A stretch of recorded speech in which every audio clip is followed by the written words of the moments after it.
என் பேர் வந்து மதனா. நான் ஸ்ரீரங்கத்தில் இருக்கேன். அரசு பள்ளி ஆசிரியர். திராவிட முன்னேற்ற கழகத்திற்காக என்னுடைய பதவியை நான் துறந்து முழு நேர அரசியல்வாதியாக நான் திராவிட முன்னேற்ற கழகத்தில் கடந்த 30 ஆண்டுகளாக நான் வேலை செஞ்சிருக்கேன். சமீபத்தில் தமிழக வெற்றி கழக ஆட்சி அமைத்த பிறகு பெண்கள் மீதான ஒரு பாதுகாப்புக்கு உத்தரவாதமாக இருப்பாருங்கிற ஒரு நம்பிக்கையின் அடிப்படையில் நான் திராவிட முன்னேற்ற கழகத்திலிருந்து என்னுடைய பதவியை நான் திருச்சி மத்திய மாவட்ட மகளிர் தொண்டரணி அமைப்பாளராக இருந்தேன். அதனால அந்த பதவியை முறைப்படி துறந்து தமிழக வெற்றி கழகத்தில் சேர்ந்தேன்.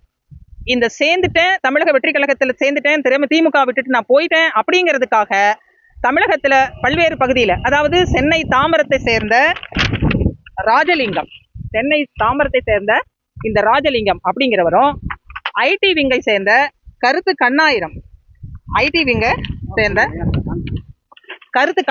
அப்படிங்கிற ஒரு ஐடி விங்கை சேர்ந்த ஒரு ஐடியில இருந்தோம், திருச்சி திராவிடன் அப்படிங்கிற ஒரு ஐடியில இருந்தோம், ராதாகிருஷ்ணன், அந்த எல்லாமே இங்க வந்து ஆதாரத்தோட நான் பின் பண்ணியிருக்கேன்.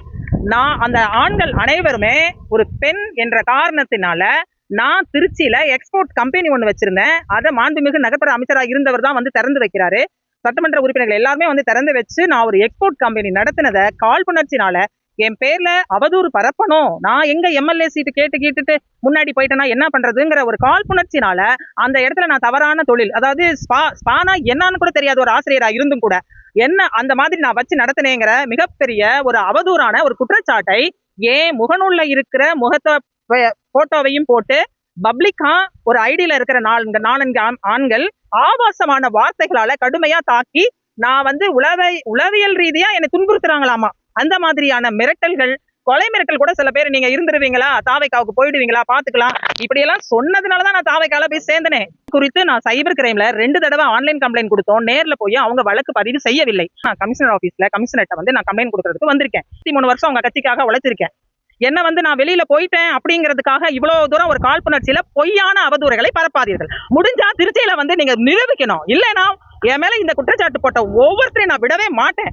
அதே போல மாண்புமிகு தமிழக முதல்வர், தமிழக வெற்றி கழகத்தினுடைய தலைவர் ஜோசப் விஜய் அவர்களுக்கு ஒரு பணிவான வேண்டுகோளை வைக்கிறேன்.